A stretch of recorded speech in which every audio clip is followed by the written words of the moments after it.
પછી પ્રભુની ઈચ્છા હશે તો એ રીતે પ્રારંભ કરીએ છીએ. શ્રી વલ્લભા તો ગઈકાલે આપણે જે છે એ કારિકાજીઓ લીધા હતા. કારિકાજી સુધીનું કઈ રેકોર્ડિંગ અહીંથી સ્ટાર્ટ કરજો, કારણ કે આગળનું કઈ જરૂરી નથી. તો આપણે જે છે આપણે પ્રારંભ કરેલો ગઈકાલે 46મા શ્લોકથી હવે જોવાનું છે. અને કારિકાજી જે લીધા હતા તો એમાં આપણે સમજેલા કે પ્રભુ તો શ્રીમદ ગોકુલ હવે પધારવાની તૈયારી કરે છે, પણ વસુદેવજી અને દેવકીજીને કેમ નથી પધરાયા? તો એના જે અલગ અલગ ભાવ જે છે એ મહાપ્રભુજીએ કારિકાજીમાં બતાવેલા, એનું આપણે ચિંતન કરેલું. બરાબર. હવે આજે આપણે 46મા શ્લોકથી પ્રવેશ કરીએ છીએ. હવે છેલ્લા 8 શ્લોક રહ્યા છે ત્રીજા અધ્યાયના. તો એ આજે 8 શ્લોક આપણે જે છે એનું ચિંતન કરીશું. તો હવે 46મો શ્લોક છે. શ્રી શુક ઉવાચ પ્રારંભ થાય છે કે શ્રી સુખદેવજી કહે છે કે આટલું કહીને હરિ મૌન થઈ ગયા. હવે તેમણે પોતાની યોગ માયાથી માતા પિતાની સામે જ તુરંત એક સાધારણ બાળકનું રૂપ ધારણ કરી લીધું. એટલે જે હવે પ્રભુએ આટલું 14 શ્લોકોથી જે વાણી પ્રગટ કરી એના પછી પોતે મૌન થઈ ગયા અને માતા પિતા એટલે વસુદેવજી અને દેવકીજીની સામે જ સન્મુખ જ જે છે એ પોતાની માયાથી પોતે પ્રાકૃત સામાન્ય બાળક જેવા બની ગયા. અહીંયા સામાન્ય બાળક કહેતા જે ચતુર્ભુજ સ્વરૂપે પ્રભુ હતા અને તે પ્રભુના જે શૃંગાર સહિત જે બધી કાંતિવાદી બધી પોતે જે છે છુપાવીને પ્રાકૃત બાળક એટલે નાળ સહિત જેમ સામાન્ય બાળકનો જેમ જન્મ થાય એ રીતે ભગવાને પોતાનું રૂપ ધારણ કર્યું. ત્યાં કે મહાપ્રભુ છે અહીંયા બહુ સુંદર એક વસ્તુ કહી રહ્યા છે કે અહીંયા સામાન્ય બાળક એવો શબ્દ વાપર્યો સુખદેવજીએ, એટલા જ માટે વસુદેવ અને દેવકીજી માટે માતા પિતા શબ્દ વાપર્યો. સમજ પડી? જો ભગવાન રૂપે હોત તો માતા પિતા શબ્દ ન વાપરત, કારણ કે કઈ દેવકીજીને પ્રસૂતિ થઈ નથી, એ તો જે છે પ્રભુ તો પ્રકટ થયા છે. પણ હવે સાધારણ લીલા કરવી છે, પ્રભુ પણ પ્રાકૃત બાળક જેવા બની ગયા, એટલા માટે અહીંયા વસુદેવ દેવકીજી માટે પણ જે છે એ માતા પિતા શબ્દ વાપરે છે. તો હવે પ્રભુએ પોતાનું સાધારણ બાળ રૂપ જે છે એને ત્યાં એ ધારણ કર્યું, એટલે પ્રભુએ રૂપાંતર કર્યું. પ્રભુ પોતે જે છે પ્રાકૃત બાળક બની ગયા. પછી કે છે આગળના શ્લોકમાં, ત્યારે વસુદેવજીએ ભગવાનની પ્રેરણાથી પોતાના પુત્રને લઈને પ્રસૂતિ ગૃહમાંથી બહાર નીકળવાની ઈચ્છા કરી. એ જ સમયે નંદ પત્ની યશોદાના ગર્ભથી તો યોગ માયાનો જન્મ થયો, જે ભગવાનની શક્તિ હોવાના કારણે તેમના જેવી જ જન્મ રહિત છે. એટલે જો હવે આ શ્લોકમાં છે ને ધ્યાનથી હવે આપણે સમજવાનું છે. આની અંદર રહસ્ય છે આ શ્લોકની અંદર, બરાબર? બહુ ગૂઢ રહસ્ય છે અને આના જ માટે આ શ્લોકને સમજાવવા આજે અડધો કલાક સત્સંગ વહેલો પ્રારંભ કર્યો છે, કારણ કે આમાં આપણે ઘણાને પ્રશ્ન પણ થશે અને આપણે બહુ શાંતિથી સમજવું પડશે. જો આ જે શ્લોકની અંદર છે ને શું કીધું કે જ્યારે ભગવાને હવે બાળક રૂપ ધારણ કર્યું અને હવે વસુદેવજીએ જ્યારે ભગવાનને હવે ગોકુળમાં પધરાવવાની તૈયારી વિચાર કર્યો, બરાબર એ જ સમયે ત્યાં નંદરાયજીને ત્યાં એટલે નંદની પત્ની એટલે યશોદાને ત્યાં યોગ માયા જે અજન્મા છે એ યોગ માયા કન્યા રૂપે પ્રગટી. બરાબર? અહીંયા આટલું આવ્યું, પણ કેવલ આટલું નથી, આની અંદર રહસ્ય એ છે, એ આગળ કદાચ આવશે પણ આપણે અત્યારે સમજી લઈએ છે કે જુઓ હવે છે ને અહીંયા 3 લીલા થઈ. આ સમયે 3 લીલા થઈ. એક સમયે જ્યારે પ્રભુએ પ્રાકૃત બાળકનું રૂપ ધારણ કર્યું અને વસુદેવજી હવે એ જે વ્યૂ અવતાર સ્વરૂપ ભગવાનને જ્યારે ગોકુળ લઈ જવાની તૈયારી કરવા લાગ્યા, એ સમયે ગોકુળમાં એટલે એ પહેલી લીલા જે મથુરામાં થઈ રહી છે અને 2 લીલા છે એ ગોકુળમાં થઈ. કઈ થઈ? તો પહેલી લીલા થઈ કે જશોદાજીને ત્યાં પણ વાસુદેવ વ્યૂહથી ભગવાનનું પ્રાગટ્ય થયું. અત્યારે લખો, પછી હું તમને ડિટેલમાં સમજાવીશ. પહેલા જશોદાજીને ત્યાં પહેલા વાસુદેવ વ્યૂહ સહિત પૂર્ણ પુરુષોત્તમ ધર્મી સ્વરૂપનું પ્રાગટ્ય ત્યાં નંદ ભવનમાં થયું. અને એના થોડા સમય પછી તરત જ જશોદાજીને પ્રસવ થયો. જો ભગવાન માટે પ્રસવ નથી થયો, પ્રસવ કોના માટે થયો? કન્યા માટે. એટલે યોગ માયા પ્રસવ દ્વારા પ્રગટ થયા. જો યોગ માયા પણ ભગવાનની જેમ પ્રગટ થાય, કન્યા રૂપ ધારણ કરે તો ભગવાનની બરોબરી થઈ જાય. એટલે એવું નથી કર્યું.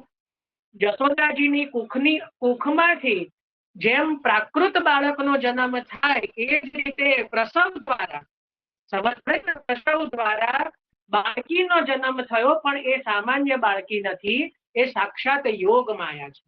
એટલે જશોદાજીને ત્યાં બે સંતાનોનું પ્રાગટ્ય છે, એક તો સાક્ષાત ભગવાન અને બીજા યોગ માયા. બરાબર. હવે અહીંયા અનેકો પ્રશ્નો ઉભા થાય. જેને આ લીલા ખબર ન હોય તો અનેક પ્રશ્ન થાય. જો પહેલો જ પ્રશ્ન કે જેમ વસુદેવ દેવકીને સાક્ષાત ભગવાને દર્શન આપ્યા કે ભગવાનના દર્શન થયા, તો જો ખરેખર જશોદાજીને ત્યાં પણ ભગવાન પ્રગટ થયા તો કોઈને દર્શન થયા કેમ નહીં? થાય ને આ પ્રશ્ન કે જો ભગવાન પ્રગટ થયા છે, કારણ કે મહાપ્રભુજી કહી રહ્યા છે, પ્રમાણ સહિત કહી રહ્યા છે. આપણે એટલા શાસ્ત્રીય પ્રમાણોમાં નથી જતા. મહાપ્રભુજીએ તો ભવિષ્ય પુરાણ, પદ્મ પુરાણ આદિના પ્રમાણો ટાંક્યા છે, કારણ કે મહાપ્રભુજીને તો બધાને સમજાવવું પડે. આપણે એટલા પ્રમાણમાં નથી જઈ રહ્યા, પણ ભગવાન પ્રગટ થયા તો બધાને એના દર્શન કેમ ન થયા? તો એનું કારણ છે કે માયા તરત જ પાછળ થોડાક જ સમયમાં માયા પ્રગટી, અને જ્યાં માયાનું પ્રાગટ્ય થાય, જ્યાં માયા હોય ત્યાં ભગવાનનું સ્વરૂપ આચ્છાદન થઈ જાય. સમજ પડી? જ્યાં માયા હોય આપણે પણ દેવ રહીએ એટલે આપણા માટે ભગવાનનું સ્વરૂપ આચ્છાદિત થઈ જાય છે. એટલે ભગવાનના પ્રાગટ્ય પછી તરત જ થોડા સમયમાં માયાનું પ્રાગટ્ય હોવાથી, માયાનો જન્મ હોવાથી, માયા જન્મેલી હોવાથી ત્યાં ભગવાનના સ્વરૂપને કોઈએ જાણ્યું નહીં. ભગવાનનું સ્વરૂપ ત્યાં આચ્છાદિત થઈ ગયું માયાથી. પછી જ્યારે માયા વસુદેવજીની જોડે પાછા જશે એટલે પછી ભગવાનના દર્શન બધાને થઈ શકશે. અત્યારે માયા સાથે હોવાથી ભગવાનનું સ્વરૂપ જે છે એ આચ્છાદિત થયું. સમજ પડી? એટલે આ જે છે કે જશોદાજીને ત્યાં પણ જે છે વાસુદેવ વિહુને સાથે લઈને ધર્મી સ્વરૂપ, પૂર્ણ પુરુષોત્તમ સ્વરૂપ એ સમયે ત્યાં પ્રગટ્યું. બરાબર. હવે સૌથી પહેલું જો હવે હું ક્રમબદ્ધ આપણે લીલા સમજીએ. સૌથી પહેલા શ્રાવણ વદ આઠમ રોહિણી નક્ષત્રની અંદર વસુદેવ દેવકીજીને ત્યાં જે છે એ પ્રદ્યુમન વ્યુહથી ભગવાનનું પ્રાગટ્ય થયું સૌથી પહેલા. એના પછી જે છે એ પહેલા વસુદેવજીએ સ્તુતિ કરી, એના પછી દેવકીજીએ સ્તુતિ કરી, એના પછી ભગવાને વાર્તાલાપ કર્યો 14 શ્લોકો સુધી, અને એના પછી જે વસુદેવજીએ ભગવાનને લઈ જવા માટે જે પણ કાર્ય કરવા જોઈએ, જે સુંદર જે પાત્ર સિદ્ધ કર્યું, એની ઉપર સુંદર જે ગાદીજી આદિ જે છે એ સુંદર વસ્ત્ર બિછાયા અને ભગવાનને એમાં પધરાયા અને કારાગૃહમાંથી લઈને નીકળ્યા. આટલામાં એક મુહૂર્ત જેટલો સમય વીત્યો. કેટલો? મહાપ્રભુજી સુબોધનીજીમાં કહે છે એક મુહૂર્ત એટલે 1 કલાક. બરાબર 1 કલાક જેટલો સમય વીત્યો. એ બરાબર 1 કલાક પછી નંદાઈજી અને જશોદાજી, એટલે જશોદાજીને ત્યાં પૂર્ણ પુરુષોત્તમનું પ્રાગટ્ય થયું. પણ એ સમયે પણ શ્રાવણ વદ આઠમની મધ્યરાત્રિ જ હતી. પણ જે કહેવાય કે એક મુહૂર્ત પછી જે પ્રદ્યુમન વ્યુહનું જે પ્રાગટ્ય વસુદેવ દેવકીજીને ત્યાં થયું, એ જ મુહૂર્તમાં, એ જ તિથિમાં, એ જ નક્ષત્રમાં નંદાઈજી અને વસુદેવજીને ત્યાં પણ પૂર્ણ પુરુષોત્તમનું પ્રાગટ્ય વાસુદેવ વ્યૂહ સાથે થયું.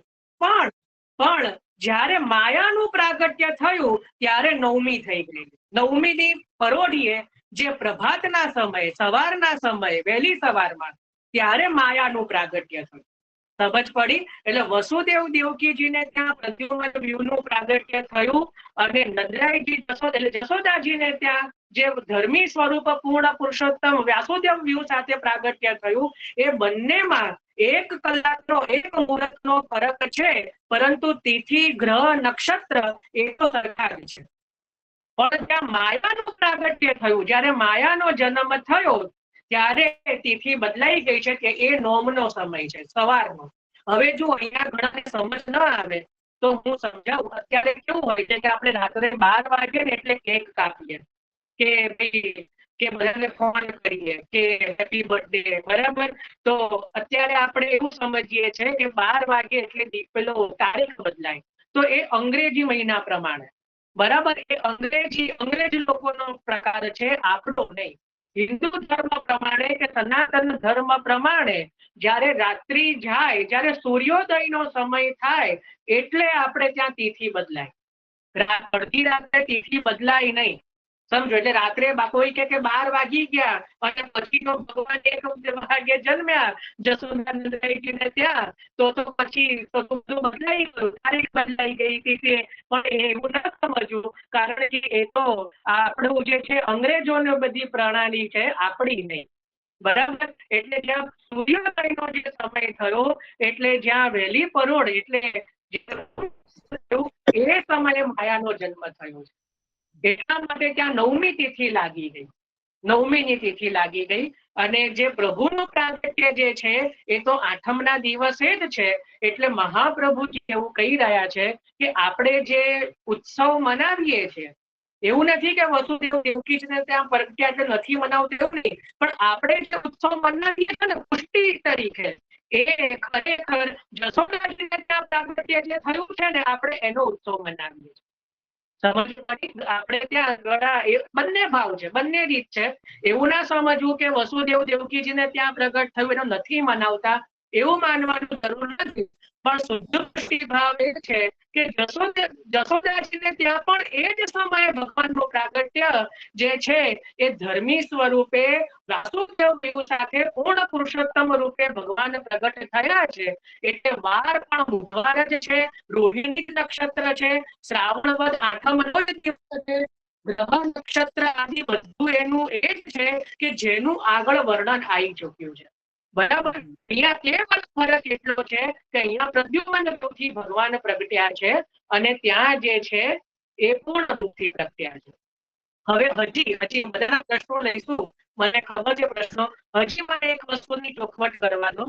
તો ઘણાને એવું થાય તો પછી તો ભગવાનનું પ્રાગટ્ય ત્યાં થઈ ગયું જશોદાજીને ત્યાં, તો પછી અહીંયાથી લઈને ત્યાં જવાની શું જરૂર પ્રદ્યુમન વ્યુહને, બરાબર? એવું પણ થાય. જો દરેક વ્યુહના કાર્યો આપણે અલગ અલગ જોઈ ચૂક્યા છીએ કે દરેક વ્યુહના કાર્યો અલગ છે, બરાબર? તો ભગવાન જ્યારે પૂર્ણ રૂપે પ્રગટ થાય તો એની અંદર જે છે ચારે વ્યૂહ બિરાજે તો જ એની પૂર્ણતા કહેવાય. આપણે પહેલા પણ કીધું હતું ને ફરી પણ કહું છું, શ્રીનાથજીની અંદર પણ જુઓ આપણે ત્યાં સાક્ષાત અખંડ લીલા ભાવ છે તો 4 સ્વરૂપે બિરાજે છે.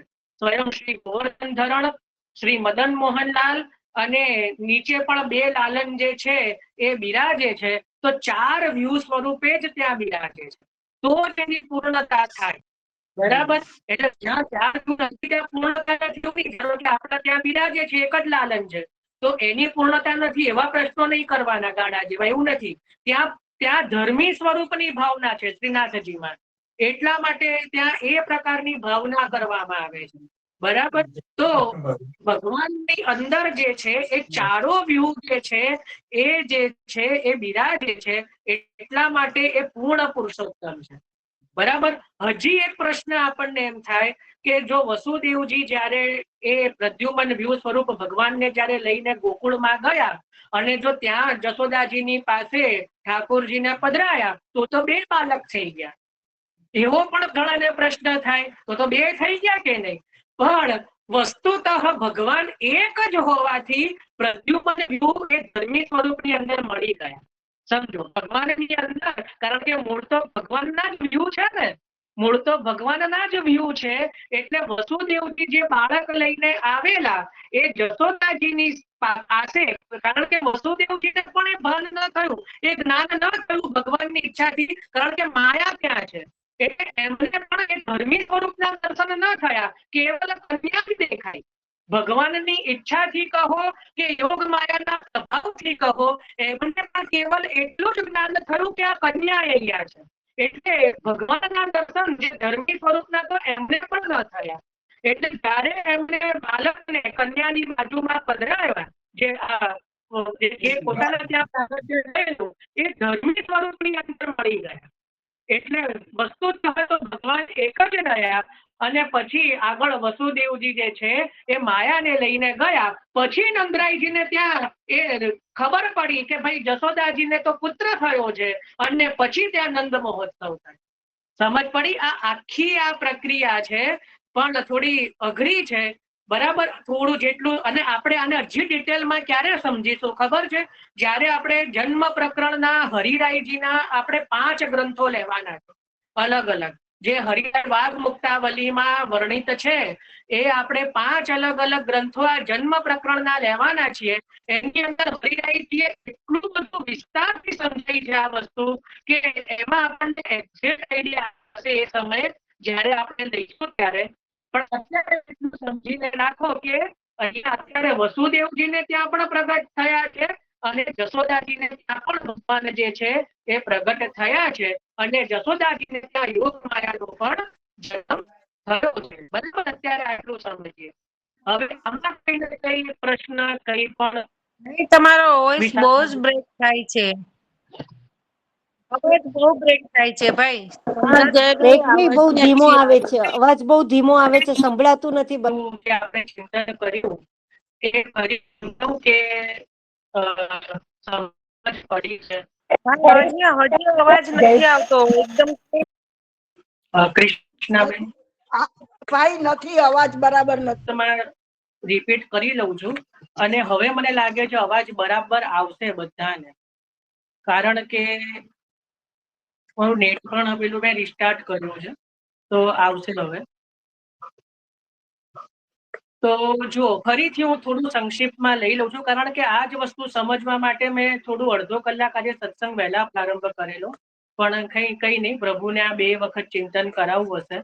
તો જુઓ, ફરીથી સંક્ષિપ્તમાં લઈએ છે કે વસુદેવ દેવકીજીને ત્યાં જે ભગવાનનું પ્રાગટ્ય થયું એ પ્રદ્યુમન વ્યુહથી થયું છે. બરાબર, એ આપણે પહેલા પણ ચિંતન કરેલું. હવે જ્યારે ભગવાન પેલું વસુદેવજી સ્તુતિ કરે છે દેવકીની, એના પછી દેવકીજી સ્તુતિ કરે છે કારાગૃહની અંદર. એના પછી ભગવાને જે 14 શ્લોકોથી જે વસુદેવજી અને દેવકીજીને જે વાર્તાલાપ કર્યો, એના પછી ભગવાને પ્રાકૃત બાળકનું રૂપ ધારણ કર્યું. પ્રાકૃત બાળક એટલે જે ચતુર્ભુજ સ્વરૂપ છોડીને 2 ભુજા સહિત જે છે સનાલ સહિત, નાળ સહિતનું જે પોતે સામાન્ય પ્રાકૃત બાળકનું રૂપ ધારણ કર્યું. એટલે અને પછી વસુદેવજીએ જે કહેવાય, જેમ આપણી ભાષામાં આપણે ઝાંપીજી કરીએ, તો સૌથી પહેલી ઝાંપીજી વસુદેવજીએ કરી. તો કઈ રીતે કરી? તો ઉત્તમ જે છે પાત્ર લીધું, એની અંદર ઉત્તમ વસ્ત્ર બિછાયા, અને ભગવાનને એની અંદર પધરાઈને અને પ્રભુને શ્રમ ન પડે એ રીતે પછી આપ જે છે એ મથુરાથી ગોકુલમાં પધારવાની તૈયારી કરી છે. બરાબર, આ જ્યારે આટલી વસ્તુ થઈ, એમાં મહાપ્રભુજી કહે છે કે 1 મુહૂર્ત જેટલો સમય વ્યતીત થયો. 1 મુહૂર્ત એટલે 1 કલાક. બરાબર, એટલે 1 કલાક જેટલો સમય વ્યતીત થયો. એટલે એ સમયે બરાબર ત્યાં જશોદાજીને ત્યાં નંદાલયની અંદર જે છે જશોદાજીને ત્યાં પણ ધર્મી સ્વરૂપે જે છે વાસુદેવ વ્યૂહ સહિત જે છે એ ભગવાનનું ત્યાં પ્રાગટ્ય થયું.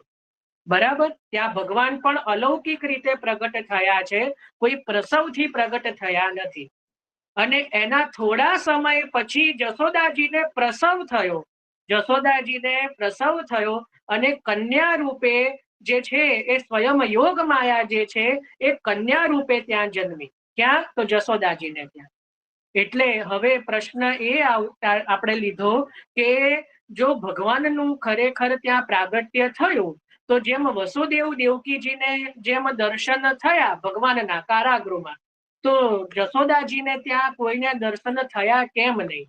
તો એનું કારણ, એનો જે જવાબ મહાપ્રભુજી આપી રહ્યા છે કે જે માયા જે છે એનું કાર્ય ભગવાનના સ્વરૂપને આચ્છાદન કરવાનું છે. એટલે જેટલો સમય માયા ત્યાં રહી એટલો સમય ભગવાનના દર્શન કોઈને થઈ શક્યા નહીં, ત્યાં સુધી કે વસુદેવજી જ્યારે ભગવાનને લઈને જ્યાં જશોદાજીના જે સૂતિકા ગૃહમાં આવ્યા ત્યાં પણ એમને કેવલ કન્યાના દર્શન થયા. સાથે ભગવાન બિરાજતા હતા, પણ એ ભગવાનના દર્શન ભગવાનની ઈચ્છાથી પણ અને યોગ માયાના પ્રભાવથી પણ, બંને વસ્તુ છે. ભગવાનની પણ ઈચ્છા એવી છે કે આ મારા દર્શન ન થાય, ધર્મી સ્વરૂપ નહીતર વસુદેવજીને ભ્રમ થઈ જાય, એટલે ભગવાનની ઈચ્છાથી અને યોગ માયાના પ્રભાવથી જે છે એ વસુદેવજીને પણ ત્યાં જશોદાજીને ત્યાં ધર્મી સ્વરૂપના દર્શન થયા નહીં. બરાબર. અને જ્યારે વસુદેવજી પણ ભગવાનને જ્યારે પધરાવે છે, જે પોતાને ત્યાં પ્રગટ થયેલા હવે પ્રાકૃત બાલક બની ચૂક્યા છે, એ બાલકને જ્યારે જશોદાજીની પાસે પધરાવે છે ત્યારે જે ધર્મી સ્વરૂપ અને વ્યૂ સ્વરૂપ એ બંને મળી જાય છે. એટલે બાલક તો એક જ થયા. એટલે એનું એવું નથી સમજવાનું કે એક વસુદેવજીને ત્યાં પ્રગટ થયા છે અને એક જશોદાજીને ત્યાં પ્રગટ થયા છે, એવા બે બાલક છે, એવું નથી. બાલક એક જ છે, ભગવાન એક જ છે, પણ પેલા જે છે એ વ્યૂહાત્મક ભગવાન છે અને અહીંયા જે છે એ ધર્મી સ્વરૂપ ભગવાન છે. બરાબર. એટલે હવે પાછો પ્રશ્ન એવો આવે કે સમય જો 1 કલાક ફરી ગયો, 1 કલાકનો સમય જો વીતી ગયો તો શું તિથિ નક્ષત્ર ગ્રહ બદલાઈ ગયા? તો મહાપ્રભુજી કહે છે કે ના. મહાપ્રભુજી એવું કહી રહ્યા છે કે જે નક્ષત્ર, જે ગ્રહ, જે શ્રાવણ વદ અષ્ટમી, જે બુધવાર રોહિણી નક્ષત્ર, એની જ અંદર બંને સ્વરૂપ પ્રગટ થયા છે. જે વસુદેવજીને ત્યાં પ્રગટ થયા છે એ પણ એ જ ગ્રહ નક્ષત્ર તિથિ આદિમાં થયા છે, અને જે જશોદાજીને ત્યાં જે પ્રગટ થયા છે એ પણ એ જ સમયે થયા છે. કેવલ 1 મુહૂર્તનો ફરક છે. 1 મુહૂર્ત એટલે 1 કલાક જેટલો જે સમય છે એનો જે છે એ ફરક છે. બાકી ગ્રહ, નક્ષત્ર, તિથિ, માસ એ બધું સમાન છે. કેવલ જે માયાનું પ્રાગટ્ય છે, જે યોગ માયા જે પ્રગટ થયા છે જશોદાજીને ત્યાં, એ 9મીના દિવસે સવારે થયા છે. જે 9મના દિવસે સવારે માયાનું પ્રાગટ્ય છે. કારણ કે વસુદેવજી જ્યારે મથુરાથી લઈને જે માથે ઓલા ઠાકોરજીને પધરાઈને જ્યારે જશોદાજીના સૂતિકા સદનમાં પધાર્યા, એ કોઈ મધ્યરાત્રિ નથી પધાર્યા, કારણ કે આ બધો જે વચ્ચેનો સમય થયો એટલે 9મીના સવારના પધાર્યા છે. અને પછી ત્યાં જે છે બાલકની હેરફેર જે કહેવાય કે પોતાને ત્યાં પ્રગટેલ જે બાલક છે એ ત્યાં પધરાયું અને માયાને લઈને પાછા આવ્યા, તો 9મીના દિવસે સવારે કારાગૃહમાં પાછા આવ્યા છે.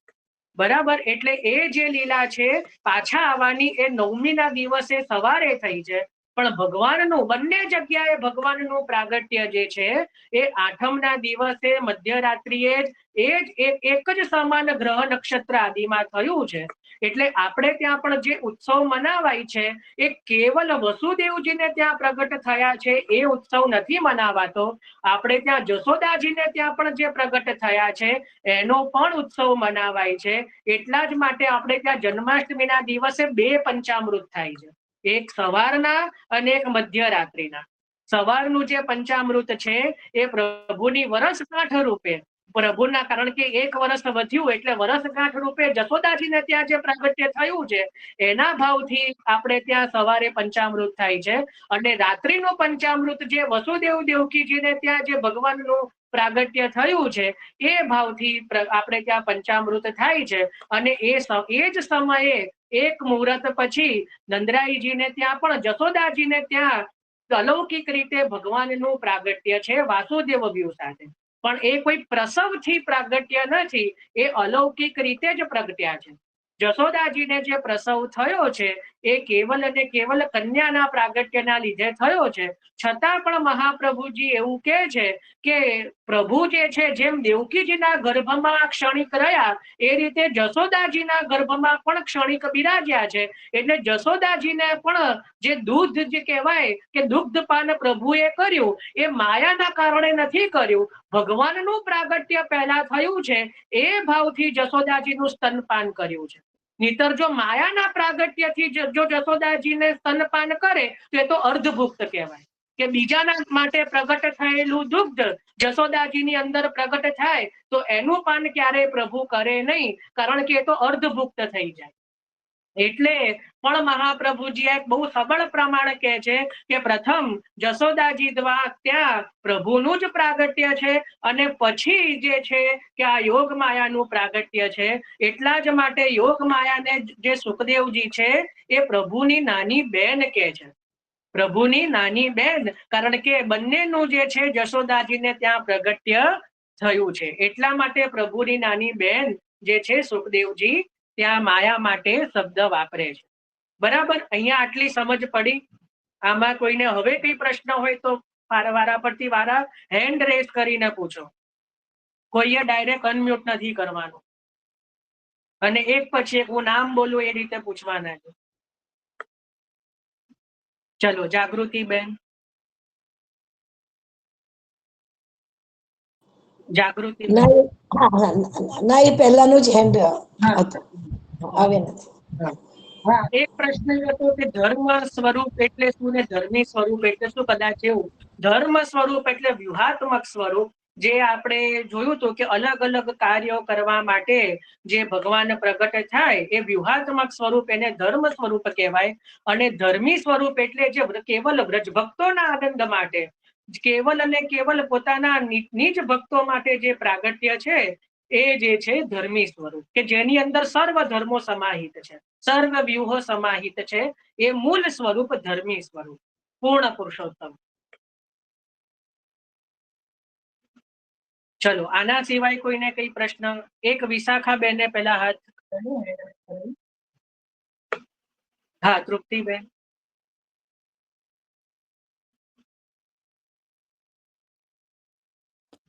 જય શ્રી કૃષ્ણ.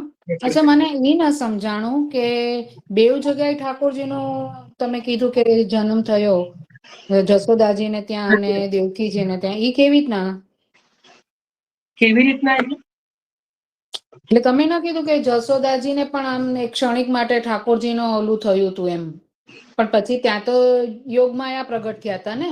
હા, એટલે મહાપ્રભુજી એવું કહે છે, જેમ આપણે પહેલા પણ આપણે જોયું હતું કે દેવકી જઠર ભૂ, પ્રભુ જે છે એ દેવકીજીના પણ જઠરમાં થઈને પછી બહાર પ્રગટ થયા, પણ કઈ પ્રસવ દ્વારા પ્રગટ નથી થયા, અલૌકિક રીતે પ્રગટ થયા. જોયું હતું ને આપણે કે દેવકીજીને કઈ પ્રસવ ના થયો, જે સામાન્ય જે કોઈ બાળકનો જન્મ થાય તો માતાને કેટલી પીડા થાય, એવી પીડા આપીને ભગવાનનું પ્રાગટ્ય નથી થયું. તો એ જ રીતે જશોદાજીને પણ પ્રસવ થયો, પણ પ્રભુ માટે નહીં, કન્યા માટે થયો છે. પ્રસવ થયો પણ કન્યા એટલે જે યોગ માયાનો જન્મ થયો એના માટે થયો. ભગવાનનું પ્રાગટ્ય તો એની પહેલા જ થઈ ચૂકેલું જશોદાજીને ત્યાં પણ, એટલે પ્રભુ પ્રસવથી પ્રગટ નથી થયા. અચ્છા અચ્છા, અલૌકિક રીતે પ્રગટ થયા. ઓકે, જય શ્રી કૃષ્ણ. જય શ્રી કૃષ્ણ. દીપાલી બેન. હા, જય શ્રી કૃષ્ણ જયભાઈ. મારો એ પ્રશ્ન હતો કે આપ એવું કીધું કે આપણા પુષ્ટિ માર્ગમાં જે આપણે માનીએ છીએ નંદ બાવાની યશોદાની ત્યાં જે પૂર્ણ પુરુષોત્તમ પ્રગટ્યા એમનું સ્વરૂપ માનીએ છીએ, તો પ્રાગટ્યનો સમય આપણે કયો રખાય? એટલે પેલો જે અર્ધરાત્રિ મધ્યરાત્રિ છે એના પછી એક મુહૂર્ત પછી પેલી જગ્યાએ ઠાકોરજી પ્રગટ્યા બહુ છે. સુંદર પ્રશ્ન છે. આમ તો આપણે ત્યાં 12 વાગ્યાનો સમય છે, પણ કાકરોલી ઘર છે ને, ત્રીજું ઘર, તમે એ કાકરોલી ઘરમાં ક્રમ જોશો ને તો ત્યાં 12 વાગે જન્મ નથી થતો. જન્મના દર્શન 12 વાગે નથી ખુલતા, 12:40 ખુલે છે કે 12:45 જેવા ખુલે છે. એનું મૂળ કારણ જ આ છે કે જે એક મુહૂર્તનો સમય ફરી ગયો ને, એટલે કાકરોલી એક જ ઘર, આપણા 7 ઘરમાં એક કાકરોલી ઘરમાં એ રીતે જન્મના દર્શન જે છે કે 12 વાગે નથી ખુલતા. બાકી બધે 12 વાગે જન્મના દર્શન ખુલે છે. એટલે હવે આમાં એ પ્રશ્ન ના આપણે ના લેવો જોઈએ કે ભાઈ આપણે કઈ રીતે, આપણે તો બાર જે મધ્યરાત્રિ જન્મનો ભાવ કરવો જોઈએ, પણ બંને જગ્યાના જન્મનો ભાવ કરવો જોઈએ. આપણે મહાપ્રભુજીનું હવે આપણે સમજી ચૂક્યા છીએ, તો સમય, કારણ કે પ્રભુ તો કાળથી પર છે, પ્રભુ કઈ ઘડિયાળના કાંટા જોઈને તો કઈ પ્રભુને બાંધી શકાતા નથી, એટલે એમાં ચિંતા કરવા જેવી નથી. જશોદાજીને ત્યાં પણ અને દેવકીજીને ત્યાં પણ એક જ સમયે ભગવાનનું પ્રાગટ્ય થયું છે, એવું મહાપ્રભુજી તો સ્વીકારી જ રહ્યા છે. એટલે આપણે તો બંને સમયે એ પ્રભુનું પ્રાગટ્ય માનવું રહ્યું. અને એનું પ્રમાણ છે ને હું સુરદાસજીના પદથી આપીશ. જયારે આપણે પદની સંગતિ લઈશું ને, તો એમાં પહેલા સુરદાસજી એવું લખે છે કે પ્રગટે મથુરામાં જ હરી, અને છેલ્લે એવું આવશે કે સુરદાસ પ્રભુ ગોકુલ પ્રગટે. સુરદાસ પ્રભુ ગોકુલ પ્રગટે. તો બંને જગ્યાએ પ્રાગટ્ય થયું એ પણ સુરદાસજી પોતે પણ વર્ણન કરી રહ્યા છે. શરૂઆત પદનું વર્ણન શરૂઆત શું થાય છે? પ્રગટે મથુરામાં જ હરી, મથુરામાં જ હરી પ્રગટ થયા, અને છેલ્લે કે છે સુરદાસ પ્રભુ ગોકુલ પ્રગટે. તો ગોકુલમાં પણ પ્રગટ થયા છે. તો એ લીલા જે છે એ આપણે સ્વીકારવી પડશે. જે વચ્ચે જે આ વસુદેવજીની સ્તુતિ, દેવકીજીની સ્તુતિ, ભગવાનનો વાર્તાલાપ થયો, અને જે વસુદેવજીનું પ્રયાણ આદિમાં એક મુહૂર્ત જેટલો સમય વ્યતીત થયો, પણ એ તો એ સમય જે સારસ્વત કલ્પની અંદર. અત્યારે તો આપણે એ જ રીતે માનવું પડે કે બંને જગ્યાએ એક સમાન એક જ સમયે બંનેનું પ્રાગટ્ય થયું. એટલે આપણા ઘરની જે રીત હોય, આપણા ગુરુ ઘરની, એ રીતે પછી આપણે ક્રમ કરવો જોઈએ.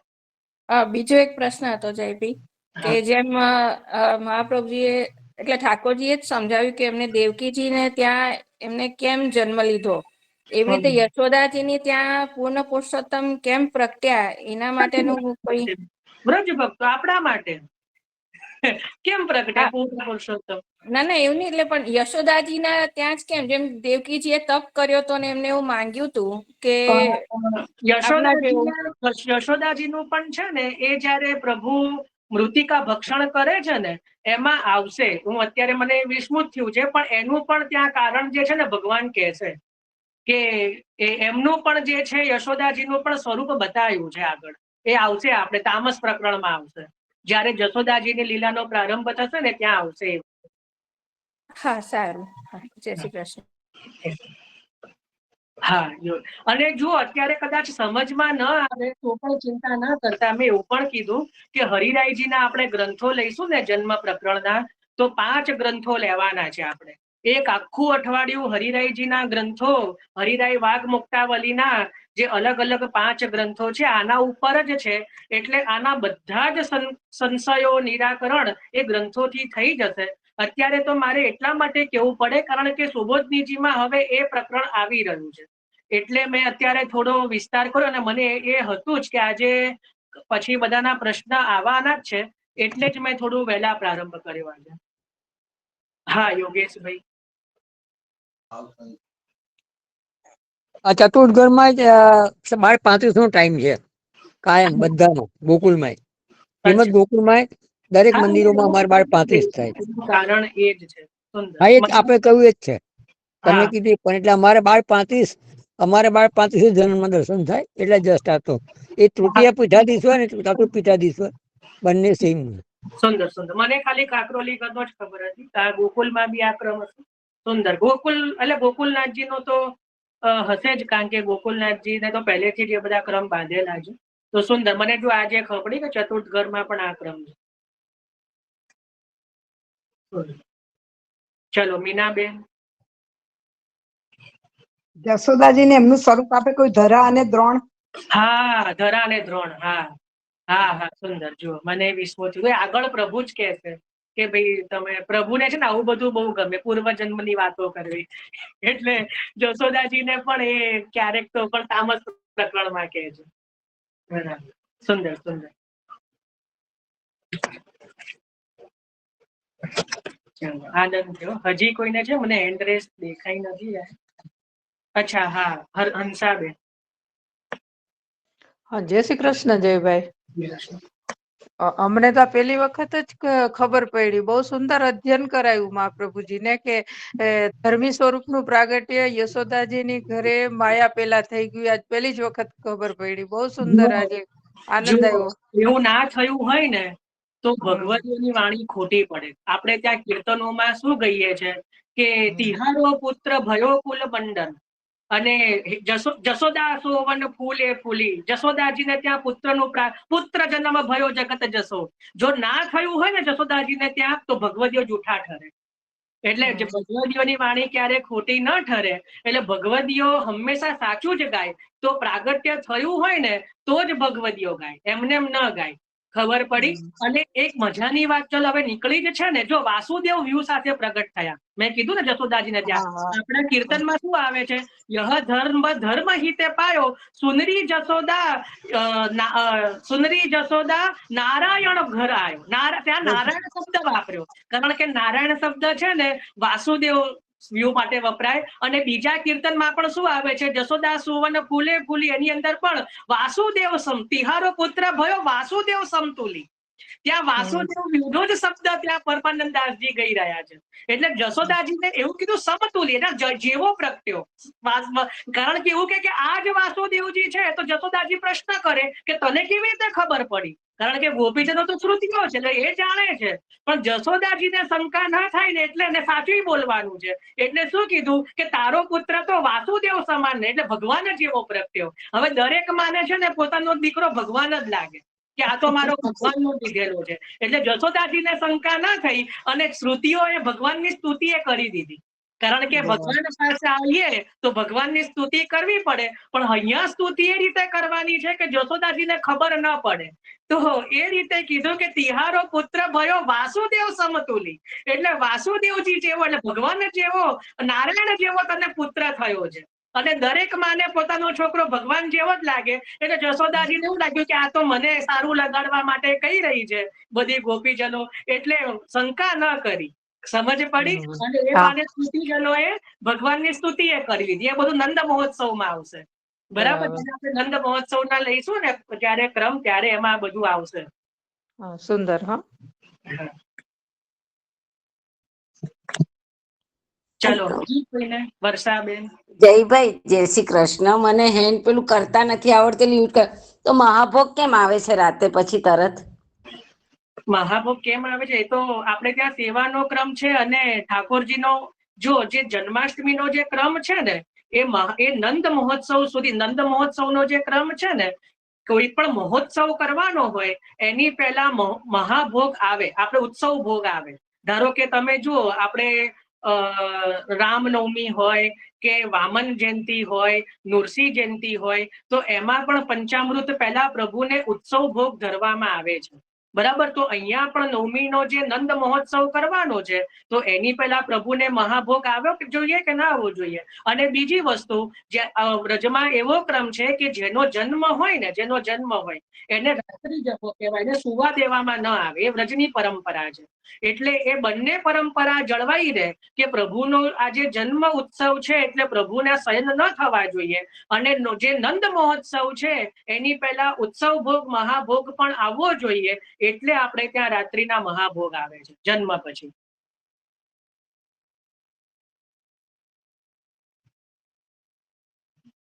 ખ્યાલ આવ્યો? હા હા, આવ્યો. ચલો, બે વર્ષાબેન છે, એમાંથી કોઈ બી એક. વર્ષાબેન. जय श्री कृष्ण। इस दिन पहले महाभोग आएगा, उसके बाद राजभोग आता है क्या? नहीं, पहले राजभोग महाभोग आएगा, उसके बाद नंद महोत्सव होता है नवमी के दिन। उसके बाद मंगला से पुनः सब सेवा प्रारंभ होती है। मंगल भोग पल्ला के आगे ही आता है। उसके बाद प्रभु जो है पल्ला में से निज सिंहासन पे पधारते हैं, फिर दर्पण दिखाया जाता है वो श्रृंगार के भाव से, और उसके बाद राजभोग आता है। तो नवमी की जो सेवा है ना, नवमी के दिन की, वो नंद महोत्सव के बाद प्रारंभ होती है। हमारे यहाँ जैसे रात को नहीं जगाते ठाकुर जी को, सुबह ही महाभोग। नहीं कह रहा हूँ, मंदिर का क्रम कह रहा हूँ, मंदिर का क्रम। जी। गृह सेवा में तो आप अपने जो ठाकुर जो गुरु हो उसकी आज्ञा लेके कर सकते हो। गुरु सेवा में ठाकुर जी को जगाने का क्रम नहीं है, तो अगर रात्रि को आप ठाकुर जी को जन्म आदि के बाद कीर्तन आदि करके पढ़ा सकते हो। फिर नवमी का क्रम नवमी के दिन करके राजभोग धर के फिर आप प्रभु को पलना में पधरा के नंद महोत्सव कर सकते हो। उसमें जब राजभोग धरो उसमें महाभोग के भाव से अधिक सामग्री धर सकते हैं। देखिए पहले दिन में तो दोनों कुछ क्रम ऐसे होते हैं। दोनों भोग हाँ। दोनों भोग साथ में रख सकते हैं। बोल सकते हैं, क्योंकि अब देखो वैष्णव के घर महाभोग क्या हम जैसे अन्नकूट होता है, 56 भोग होता है, कुलवारा होता है, महाभोग होता है, ये सब अपने वहां का क्रम नहीं है। मतलब ऐसा में अगर मैं बोलूंगा ना तो उसमें विवाद हो जाएगा। हम क्या अपने मतलब दिनता को है, ठीक है। तो ये अपना तो ऐसा बोलना ही नहीं चाहिए कि मैंने महाभोग धरा। महाभोग तो श्री महाप्रभु जी धरे। तो अपने वहां तो विशेष भोग आता है, केवल उत्सव भोग आता है। तो राजभोग के संग आप उत्सव नवमी के दिन धर के फिर नंद महोत्सव कर सकते हो, वो अलग बात है। अभी उसको इसमें न जोड़ो। जब जन्माष्टमी का आएगा ना, जब श्रावण मास में हम हर एक उत्सव का तब देखेंगे कि वैष्णव के घर पे क्या क्रम होगा, कैसे होना चाहिए, तो वो देखेंगे। अभी इसमें जो लीला का जो वर्णन आया उसके रिलेटेड कोई प्रश्न हो तो जरूर से करो, तो इसमें जो समझ ना आया होगा। जय श्री कृष्ण।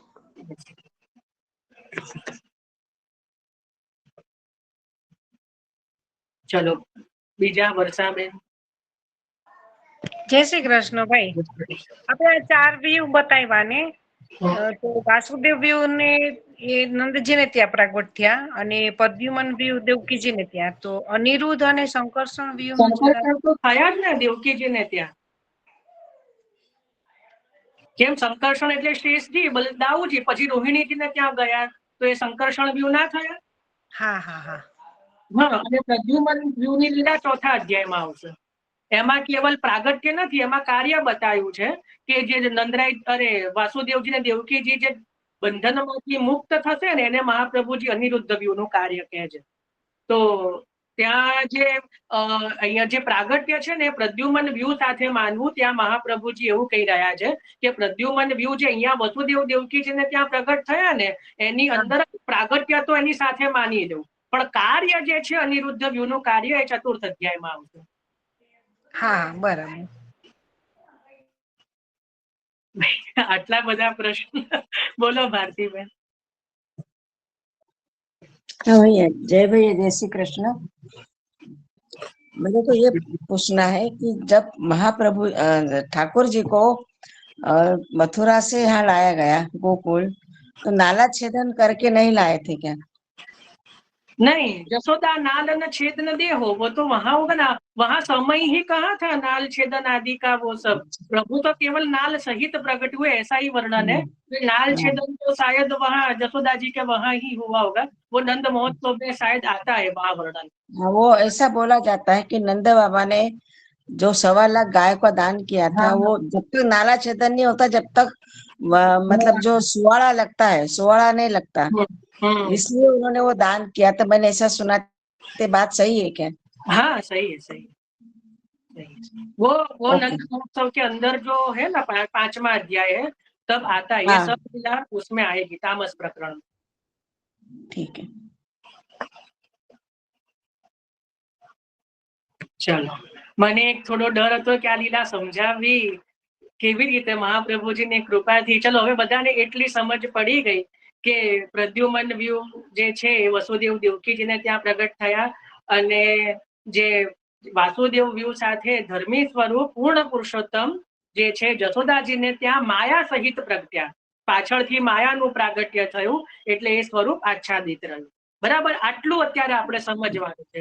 वो पहली बार समझ में आई, बहुत आनंद आया। हाँ हाँ, म्यूट કરી દો બધા.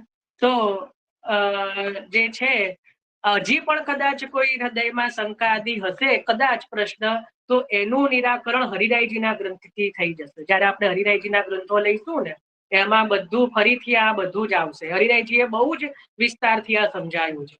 બરાબર, એટલે હજી ચિંતા ના કરશો. આપણે કે અહીંયા લીલા સમજી, આપણે કેવલ જાણી છે, સમજવાની તો વાર છે. શૂન્યો પર સમજો નહીં ને, અત્યારે સાંભળી છે, પણ હજી વિસ્તારમાં આપણે હરિરાયજીના ગ્રંથો લઈશું ને એમાં વિસ્તારથી એક એક અક્ષર સમજીશું આપણે. એમાં હરિરાયજીના ગ્રંથો દ્વારા. એમાં તો 5 ગ્રંથો છે.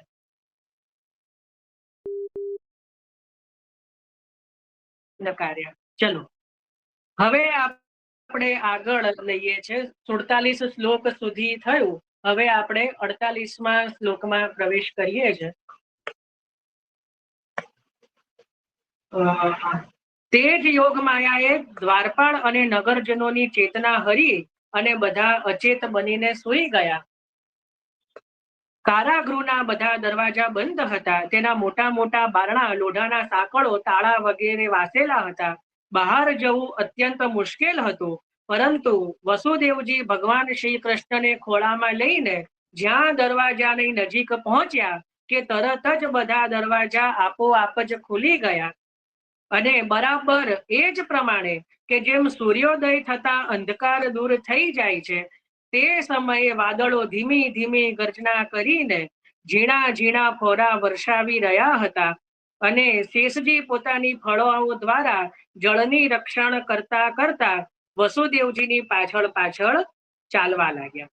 એટલે હવે અહીંયા એવું કહી રહ્યા છે કે જે ભગવાન હવે જે વસુદેવજી જે હવે કારાગૃહમાંથી પોતે તો બેડીઓથી ને બધેથી બંધાયેલા હતા, પણ જ્યારે ભગવાનને હવે ભગવાનની જ ઈચ્છાથી ગોકુળમાં લઈ જવાનો જ્યારે આપે વિચાર કર્યો અને એક સુંદર પાત્રમાં સુંદર વસ્ત્ર બિછાઈને જ્યારે એ બાલક રૂપી ભગવાનને પધરાયા ત્યારે જે કહે છે કે એ જ સમયે જે દ્વારપાલો અને મથુરા અને ગોકુલ આદિના જેટલા પણ શહેરીજનો એટલે જેટલા પણ મથુરા શહેરના લોકો અને ગોકુળના ગ્રામ્યવાસીઓ એ બધા જે છે એ અચેત થઈ ગયા. એટલે એમની જે છે અત્યંત ગાઢ નિંદ્રામાં ભગવાનની માયાથી જે છે કે બધી એમની જે વૃત્તિ જે છે એ બધી અચેત થઈ ગઈ. અને જે છે કે બધા દ્વાર જે બંધનો હતા એ ત્યાં ખુલી ગયા. વસુદેવજીના જે દ્વાર હતા જેમાં પેલી લોઢાની સાંકળોને બધી લગાવેલી હતી એ બધા જે છે એ આપોઆપ ખુલી ગયા. કારણ કે ભગવાનનું કાર્ય શું છે? બંધનોમાંથી મુક્ત કરવાનું છે. અને માયાનું કાર્ય શું છે? બંધનમાં પાડવાનું છે. એટલે માયા આવશે ને એટલે ફરી પાછા બંધનોમાં બંધાઈ જશે. પણ અહીંયા તો ભગવાન જે છે એ બંધનોમાંથી મુક્ત કરનારા છે. એટલે અહીંયા આપોઆપ જ બધા જે છે એ બધા દ્વારપાલો બધા અચેત થઈ ગયા અને જે લોઢાની સાંકળો આદિ જે છે એ બધું ખુલી ગયું. અને જે છે કે બધા તાળા ને બધું ખુલી ગયું અને વસુદેવજી જે છે એ ભગવાનને લઈને હવે જે છે કારાગૃહમાંથી બહાર નીકળ્યા. અને કઈ રીતે એ સમય જ્યારે બહાર નીકળ્યા ત્યારે ધીરે ધીરે જે છે કે વરસાદ વરસી રહ્યો હતો. શ્રાવણના સરવરિયા કહીએ ને તો ધીરે ધીરે જે છે એ ત્યાં વર્ષા ઋતુને જાણે વાદળો પણ ભગવાનની ઉપર પુષ્પવૃષ્ટિની જેમ જે અમી છાંટણા કરતા હોય એ રીતે મંદ મંદ જલધારા જે છે એ સમયે વરસી રહી હતી. અને જે છે કે શેષનાગજી પણ પોતાની ફેણથી આજે આશ્રય બનીને ત્યાં પોતાનું જે કહેવાય છાયા કરીને એ ભગવાનની પાછળ પાછળ ત્યાં જે છે એ ચાલવા લાગ્યા.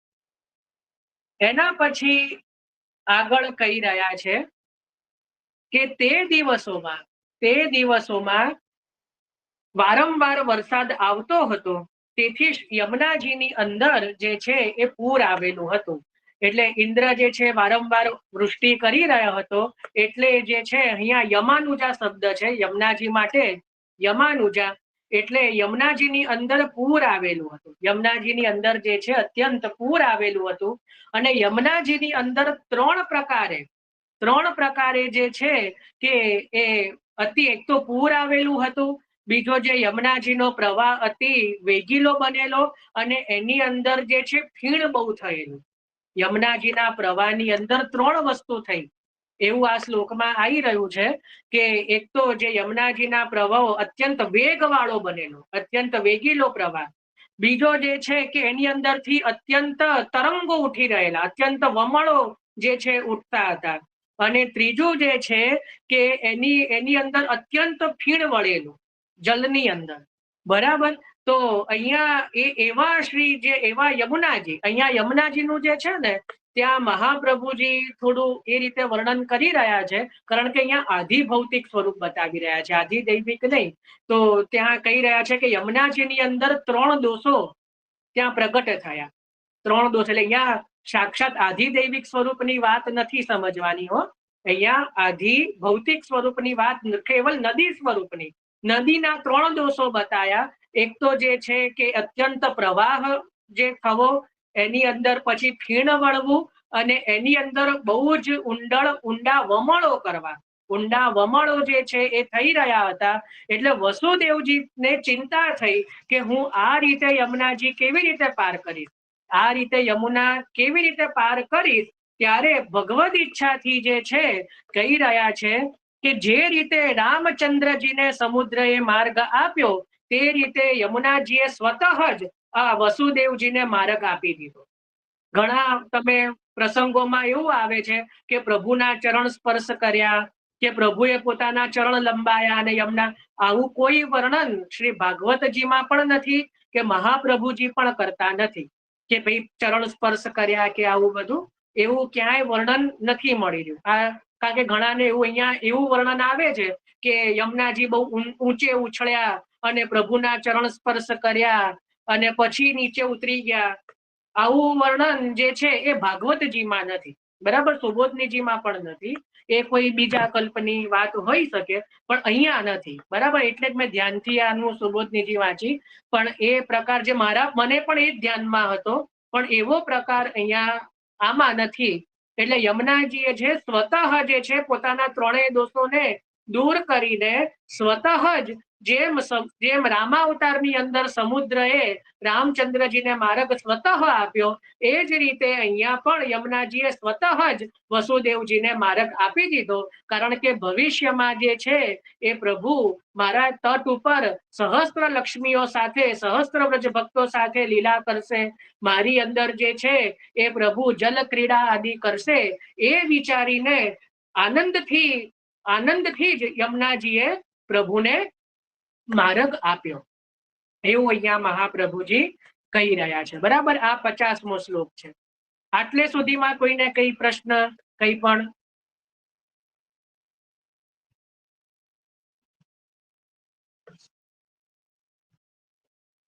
ચાલો તો આગળ લઈએ 51મો શ્લોક, કે હવે વસુદેવજી નિર્વિઘ્ને નંદ બાવાના ગોકુલમાં પહોંચ્યા અને સર્વ ગોવાળીઓને નિંદ્રાધીન જોયા.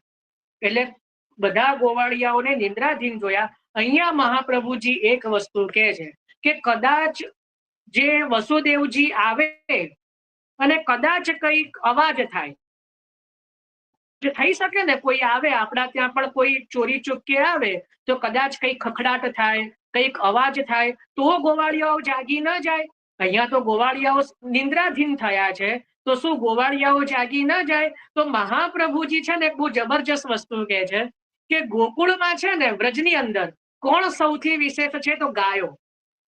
નંદ બાવાને ત્યાં જ લાખો ગાયો છે, અને ગાયોના ગળામાં ઘંટી છે. ગાયોના ગળામાં ઘંટી છે, એટલે એ ઘંટીનો પણ રણકાર સતત થયા કરે. એટલે વસુદેવજી આયા અને ગયા, એમાં જો કદાચ કોઈ ખખડાટ પણ થયો હોય ને તો એ ગોવાળિયાઓએ સાંભળ્યો નહીં, કે એમને સંભળાયો નહીં, કારણ કે ગાયોના ગળામાં ઘંટી છે. આવું અલગથી મહાપ્રભુજી સુબોધનીજીમાં એ કદાચ કોઈ એવી શંકા થાય કે જો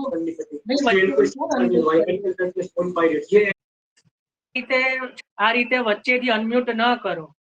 મારી લિંક બી તૂટે છે ને, એક પ્રકારનો જે કાવેશ આવ્યો હોય ને, જે રસ આવ્યો હોય, એ બધા ના સમજી શકે, કોઈ અમુક જ સમજી શકે. એટલે કૃપા કરો એ વચ્ચેથી આ રીતે ન કરો, ક્યાં તો પછી જોડાવું જ નહીં, કેવલ વિડીયો જોઈ લો. કારણ કે આવું મારે આવા ભારે શબ્દ ત્યારે વાપરવા પડે છે જ્યારે મને અંદર આપણે કેરીનો રસ લેતા હોય ને વચ્ચે કંકર આવે તો કેવું થઈ જાય. એક સમય મન એકદમ પ્રભુમાં હોય અને પાછું એકદમ કોઈ વચ્ચે આવીને એક લૌકિક કઈ કરે તો બહુ એનાથી દુઃખ થાય ને, એક લિંક તૂટી જાય આખી. તો મહાપ્રભુજી ત્યાં કહી રહ્યા છે કે જે ગાયોની ઘંટીઓના રણકારના કારણે પણ વસુદેવજી જે આવ્યા અને ગયા, એનાથી કદાચ કોઈ ખખડાટ પણ થયો હોય તો એ જે છે વ્રજવાસીઓએ જે છે એ એમને સાંભળ્યો નહીં, કે એમને ખબર પડી નહીં. બરાબર, એટલે ત્યાં શંકા જે છે મહાપ્રભુજી પોતે જ એ દૂર કરી રહ્યા છે. હવે કે છે કે ત્યાં ગોવાળિયાઓને પણ નિંદ્રાધીન જોયા, તેમને જે પોતાના પુત્રને યશોદાજીની સૈયા પર સુવાડીને તેમની નવજાત કન્યા લઈને પાછા કારાગૃહમાં, એ જ રસ્તે જ્યાંથી આવ્યા હતા ત્યાંથી કારાગૃહમાં પાછા ગયા. એટલે આપણે જોયું કે વસુદેવજીએ જે છે પોતાના જે પુત્રને લઈને પોતાના બાળકને, અહીંયા જુઓ બાલક શબ્દ છે, એ જે તમે 51મો શ્લોક જોશો ને તો એમાં સૂત્રમ એટલે ત્યાં ભગવાન ના કીધું, બાલક કીધું. કારણ કે અહીંયા પ્રાકૃત બાલક સ્વરૂપે ભગવાન હવે બિરાજે છે ને, એટલે પોતાના બાલકને યશોદાજીની ત્યાં સૈયામાં બાજુમાં પોરાડ્યા અને જે કન્યાના જે દર્શન થયા, જે કન્યા દેખાઈ, એ કન્યાને લઈને ઝડપથી હવે એ પાછા જે છે મથુરા આવી ગયા અને કારાગૃહમાં જઈ પહોંચ્યા. બરાબર, હવે આગળનો શ્લોક લઈએ છે. ત્યારબાદ વસુદેવજીએ તે કન્યાને દેવકીજીની સૈયા પર સુવાડીને પોતાના પગમાં બેડીઓ નાખી દીધી અને પહેલાની જેમ બંદી બની ગયા. એટલે પછી જ્યારે હવે એ કન્યાને લઈને પાછા આવ્યા એટલે પુનઃ પોતે તો ફરી બેડીઓ જે છે એ બાંધી લીધી અને કારાગૃહના દરવાજા હવે આપોઆપ બંધ થઈ ગયા. જે પ્રકારે પહેલા તાળું લાગેલું એ પ્રમાણે પાછા તાળા લાગી ગયા. પહેરેદારો જે દ્વારપાળો જે નિંદ્રામાં જતા રહેલા એ પાછા સચેત થઈ ગયા, કારણ કે હવે માયા જે છે એ કારાગૃહમાં આવી ગયા. હવે જો આ છેલ્લો શ્લોક છે 53મો, એની અંદર પણ સુખદેવજી સહેજ આ પ્રકારે આપણને ત્યાં સ્પષ્ટ રીતે કહી રહ્યા છે કે નંદ પત્ની યશોદાજીને એટલી તો ખબર પડી કે મને પ્રસવથી કોઈ બાળક જન્મ્યું છે, પરંતુ એ એમને એટલો બધો એ સમયે શ્રમ થયેલો કે એનાથી એ જાણી ન શક્યા કે પુત્ર થયો છે કે પુત્રી થઈ છે, કારણ કે એમને અતિ પરિશ્રમ થયો હતો અને યોગ માયાએ એમને અચેત કરી દીધેલા. એટલે સુખદેવજી પણ ત્યાં એ વસ્તુ જે છે ને ગુપ્ત રૂપે કહી જ રહ્યા છે કે જશોદાજીને પણ એ વસ્તુની ખબર નહોતી પડેલી કે ભાઈ મારા ત્યાં શેનું પ્રાગટ્ય, કયું બાળક જન્મ્યું છે, કે પુત્ર થયો છે કે પુત્રી થઈ છે. જો એમને ખબર પડી ગઈ હોત કે ભાઈ મારા ત્યાં તો જે છે કન્યા પ્રગટ થઈ છે, તો બીજા દિવસે પુત્ર ક્યાંથી થઈ ગયો. એટલે એમને પણ ખબર પડી નથી ભગવાનની માયાથી અને અતિ પરિશ્રમના કારણે. એવું સુખદેવજી કહે છે કે જશોદાજીએ પણ જાણ્યું નહીં કે ભાઈ મને કયું બાળક થયું એટલી ખબર પડી પ્રસવના કારણે, પણ પુત્ર થયો છે કે પુત્રી થયું છે એનું જ્ઞાન જશોદાજીને પણ જ્યાં સુધી જે કહેવાય કે માયા ગઈ નહીં ત્યાં સુધી જશોદાજીને પણ એ જ્ઞાન થયું નહીં. તેના બે કારણ આપ્યા. એક તો એમને અતિ પરિશ્રમ થયો હતો, કારણ કે જશોદાજી તો થોડા મોટી ઉંમરના પણ હતા અને એ ઉંમરમાં પણ જ્યારે પ્રસવ થયો એટલે એના કારણે પણ અતિ પરિશ્રમ થયો. અને બીજું યોગ માયાએ એમને અચેત કર્યા. અને ત્રીજું ભગવદ ઈચ્છા જ એવી હતી કે આ જે લીલા છે એમનાથી જે છે એ ઢંકાયેલી રહે.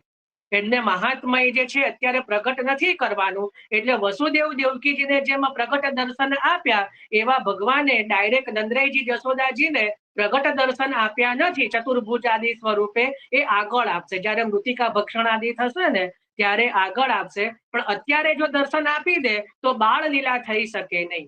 અને અહીંયા જે ધરા ધ્રોણ સ્વરૂપે તો બાળ લીલાનો આનંદ આપવાનો છે, એટલા માટે ભગવાને પોતાનું મહાત્મય પ્રગટ કર્યું નથી. બરાબર. ઇતિ અધ્યાય 3. અહીંયા ત્રીજો અધ્યાય શ્રી મહાપ્રભુજીની કૃપાથી વિરામ થયો.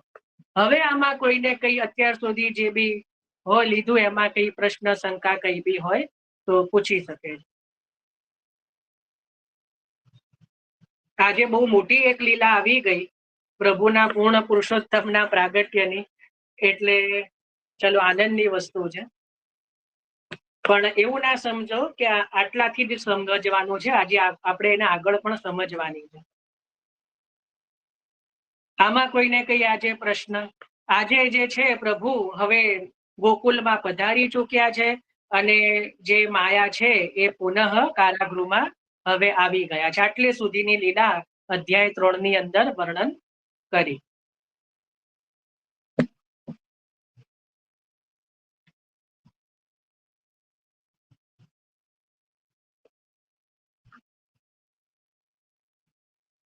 ચલો, કોઈ પ્રશ્ન નથી ને કોઈને? ખાલી એટલું એક બે વૈષ્ણવ જણાવી દો